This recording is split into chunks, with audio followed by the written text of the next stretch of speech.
Hello, good morning mga ka-forever. So, eto lang po, may mga nagtatanong, bakit ko raw ginagawa ang pagre-reels at pagpe-Facebook. Gano'n rin po, nag-ano rin po ako sa TikTok at YouTube, as well Instagram. Sa Twitter, hindi po gano'n.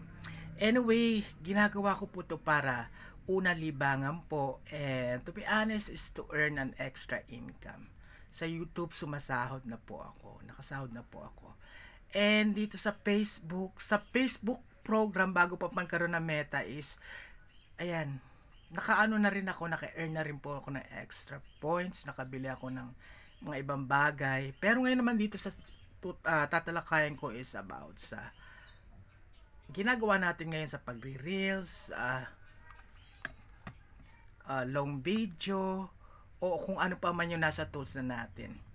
Dapat lagi nating iisipin, yung tinurn on natin yung professional mode, we're obliged, obligado tayo na gawin natin kung ano yung nararapat. Dapat alamin rin natin kung ano yung magiging niche natin. Kasi ako, sa una naisip ko, gagawin ko lang, eto ang dapat kong gawin. Okay, kasi masaya ako katulad ng ginagawa ko sa TikTok, anything you can do it. Pwede mo naman gawin ngayon. So, meron nakapag-inspired sa akin dito. Marami sa Facebook, in the world of Meta na ganito pala ang dapat kong gawin. So, kung ikaw nawawalan ka ng pag-asa, always remember, when you turn on your professional mode, dapat lagi mong iisipin na yun na ang simula. 'Di ba? Tapos tsaka ka pa nakailang hakbang ka na. Tapos na monetize ka na, tsaka ka pa mawawala. Lagi mo lang iisipin na kung ano yung mga ginawa mo noon, kung paano ka nag-umpisa, kailangan mo pa bang huminto, malapit ka na maging matagumpay sa mga ginagawa mo. Always remember, kahit meron ka lang iisang tao na naniniwala sa'yo, itong tao na to na naniniwala sa'yo, ay ire-refer ka niya sa kanyang mga kaibigan, sa kanyang circle of friends, hanggang sa dumami kayo ng dumami. Lagi mong iisipin na habang buhay may pag-asa at wag na wag kayong mawawala ng pag-asa. Dahil habang buhay may pag-asa tayo. Ngayon kung nandito na kayo sa world of reels, sa world of Meta, gagawa na kayo ng live ads, na open na lahat ng tools nyo, pagpasalamat nyo doon sa taas. At sa mga taong tumulong sa inyo, sa mga taong nag-motivate sa inyo para gawin ang mga bagay na to.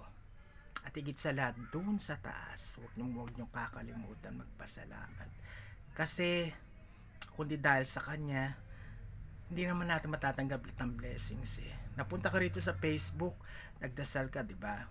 Nagdasal ka na sana magkaroon ka ng extra income. Then, one day, nahikayat ka na, ay, pwede palang kumita rito sa Facebook. Well, kung yun ang nakita mo, pinakita niya sa'yo yung opportunity na yon. Well, it's up to you kung paano palalaguin yung opportunity na yon. Katulad rin po yan sa Forever Living Products na ginagawa namin. We motivate others to do the same na kung nandiyan dyan ka na, bakit mo patitigilan? Minsan, very frustrating pero nasa sa atin naman yun eh kung gagawa tayo ng mga violation na ikakasira ng career natin dito sa meta world. Always remember, habang buhay may pag-asa at wag na wag tayo mawawala ng pag-asa. Whether you are in TikTok, Facebook, in Instagram or YouTube. Ang pronunciation po ng hindi YouTube, YouTube. Okay, so it's another learning lesson. Dapat alam rin natin kung yung mga bagay-bagay na pinapasok natin. Again, tayong lahat nagsisimula pa lang. Kasi pati bayan dito, it doesn't mean na matagal ka na rito sa Facebook. Then one day nagkaroon ka ng violation, biglang nawala lahat. So, sinasabi ko lang is huwag tayong mawawala ng pag-asa. Habang buhay may pag-asa. At kung nandito ka na sa Facebook world, sa TikTok man yan o sa YouTube, gawin mo na, ituloy-tuloy mo lang. Diba? Nasa tao ang gawa, nasa Diyos ang awa. So yun lang gusto kong share sa inyo at mga ka-forever, and I am Antones Julian, a manager in Forever Living Products International, a blogger and a content creator. Once na inspire tayo, just click and share. Maraming salamat po, and God bless you all.